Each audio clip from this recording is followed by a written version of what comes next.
నమస్తే, welcome to our channel. నేను మిషాల్ని. మాజీ సీఎం జగన్మోహన్ రెడ్డికి అయితే పెద్ద బిగ్ షాక్ అనే చెప్పాలి. ఎందుకంటే ఆల్మోస్ట్ అందరూ ఎమ్మెల్సీలందరూ రాజీనామా చేసి బయటకు వస్తున్నారు.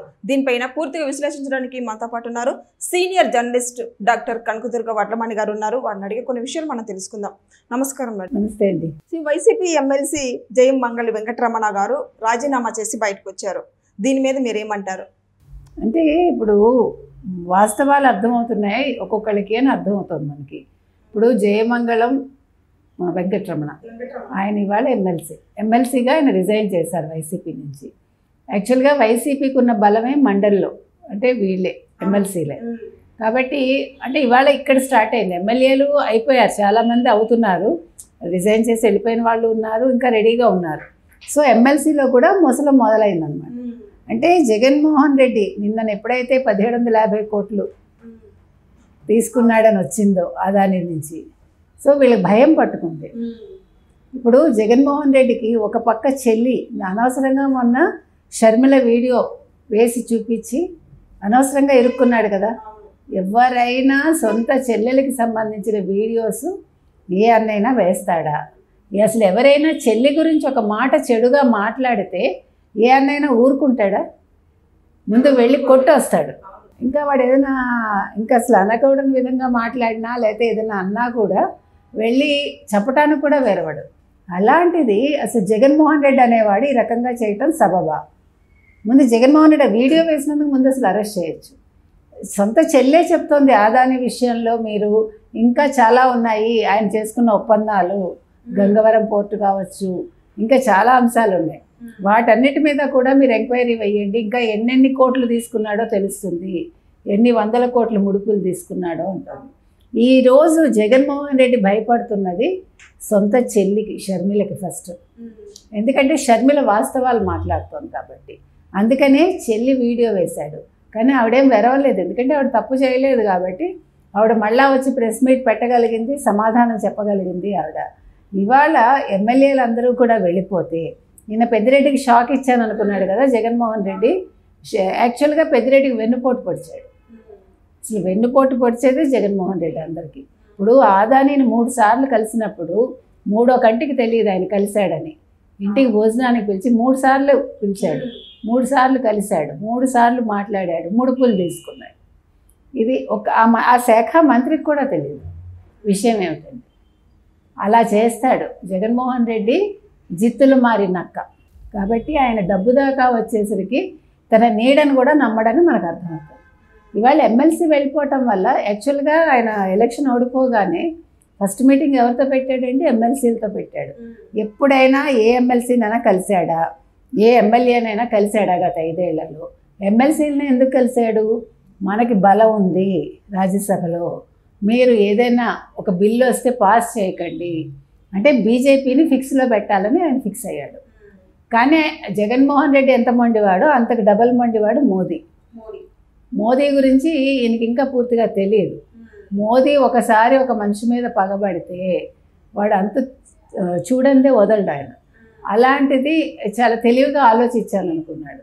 కానీ మండలిలో కూడా వీగిపోతాయి, ఈయన ఎత్తులేమి అక్కడ ఫలించవు. సో ఇప్పుడు అసలు జగన్మోహన్ రెడ్డికి ఇప్పుడు మండలిలో దెబ్బ ఎలా తగిలిందో షాకే అది. ఇంకా చాలా షాకులు ఉన్నాయి ఆయనకి. ఇప్పుడు అమెరికా కోర్టు కనుక శిక్ష వేస్తే ఇప్పుడు ఆదానికి 25 సంవత్సరాలు పడుతుంది జైలు శిక్ష. అంటే ఇచ్చినవాడు, పుచ్చుకున్న వాడికి కనీసం 15-16 సంవత్సరాలు ఈజీగా పడుతుంది. సో 16 సంవత్సరాలు అమెరికా జైలుకి వెళ్తాడా? లేదు ఇక్కడ చంద్రబాబు నాయుడు కాళ్ళు పట్టుకుని నన్ను జైల్లో పడేయమంటాడా? ఇంకా కాదు, సరే చంద్రబాబు నాయుడుని అడగకుండా సిబిఐ ఈడీనే బతిమాలుకుని నన్ను ఇండియన్ కోర్టులో పెట్టండి అంటాడా? ఎందుకంటే ఇప్పటికే జైళ్ళు ఎలా ఉంటాయో చూసుకున్నాడు. వెళ్ళి పిన్నెల్లిని అరెస్ట్ చేసినప్పుడు నెల్లూరు జైలుకి వెళ్ళాడు, ఇక్కడ రమేష్ని అరెస్ట్ చేసినప్పుడు గుంటూరు వెళ్ళాడు. అంటే ఎక్కడికక్కడ చూసుకున్నాడు మనిషి. సో ఆయనకి ఇప్పుడు బోరుగడ్డను చూసాక అందరికీ ధైర్యం వచ్చేసి ఉంటుంది వైసీపీ వాళ్ళకి, మనకి రాజభోగాలు జరుగుతాయని. కాబట్టి ఇవాళ మనం చెప్పొచ్చేది ఏంటంటే జగన్మోహన్ రెడ్డికి పతనం ఎప్పుడో మొదలైంది. ఆయన ఓడిపోవడమే ఆయన పతనానికి నాంది. ఇప్పుడు ఒక్కొక్క అంశంలోనూ ఆయన నెక్స్ట్ స్టేజ్కి వెళ్తున్నాడు. ఆయన ఏదో 29 లేకపోతే ఇది జమిలి ఎన్నికలు, నేను మళ్ళా ముఖ్యమంత్రిని అని కలలు కంటున్నాడు కదా. అసలు నువ్వు అంతవరకు ఈలోగా నువ్వు అసలు ఉంటే కదా, ఈలోగా జైలుకి వెళ్తావా ఏమవుతావు నువ్వు ఆలోచించుకోవాలి. ఇప్పుడు ఎమ్మెల్యేలు ఒక్కొక్కళ్ళు వదిలేస్తున్నారు. ఇవాళ ఇంకో న్యూస్ ఏంటంటే పార్టీకి అని ఫండ్స్ ఉంటాయి. ఆ ఫండ్స్ 1449 కోట్లలో ఇవాళ 27 కోట్లే పార్టీ ఫండ్ అని వాళ్ళు ఎన్నికల సంఘానికి నివేదించారు. అంటే ఈ డబ్బంతా ఏం చేశాడు, స్వాహా చేసేసాడా? అంటే పార్టీ మునిగిపోతుందని ముందే అర్థమైందా? ఇప్పుడు పెద్దిరెడ్డి కనుక ఒక 4 తీసుకుని ఒక 5 తీసుకుని జంప్ అయిపోయాడు అనుకోండి, ఈయన పార్టీ కూడా ఈయనకు ఉండదు. కాబట్టి జగన్మోహన్ రెడ్డి ఇవాళ చాలా చిక్కుల్లో ఉన్నాడండి. ఆయన అంటే అయోమయ స్థితిలో ఉన్నాడు చెప్పాలంటే.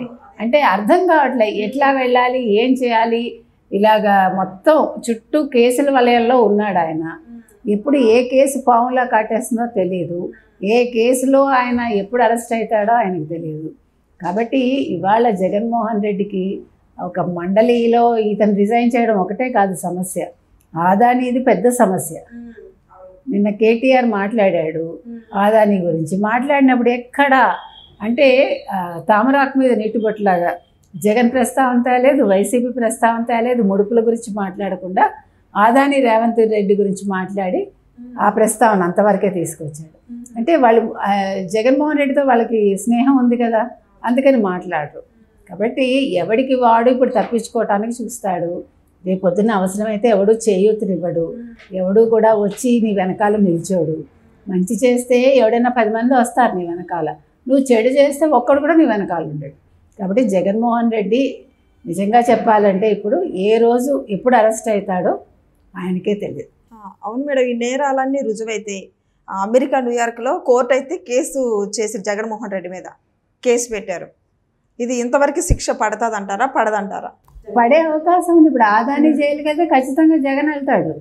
ఆదాని కంటే గొప్పవాడు అన్నాను. ఆదాని నెంబర్ 1 స్థానంలో ఉండినవాడు ఆయనే జైలుకి వెళ్తే ముడుపులు పుచ్చుకున్నవాడు వెళ్ళడా? ఖచ్చితంగా వెళ్తాడు. ఇప్పుడు అదే కదా భయం. ఇప్పుడు నిన్న నువ్వు ప్రెస్ మీట్ పెట్టి ఎక్స్ప్లెనేషన్ ఇచ్చుకున్నాడా? 1750 కోట్లు నేను తీసుకోలేదని చెప్పాడా? చెప్పలేదు కదా. చెల్లెల వీడియో అయితే వేశాడు కానీ ఇది ఎంత ముఖ్యమైన విషయం చెప్పలే కదా. కాబట్టి ఖచ్చితంగా వెళ్తాడు. అదే కదా చెప్తున్నా. ఎప్పుడు అరెస్ట్ అవుతాడో ఆయనకే తెలియదు. Thank you. Thank you.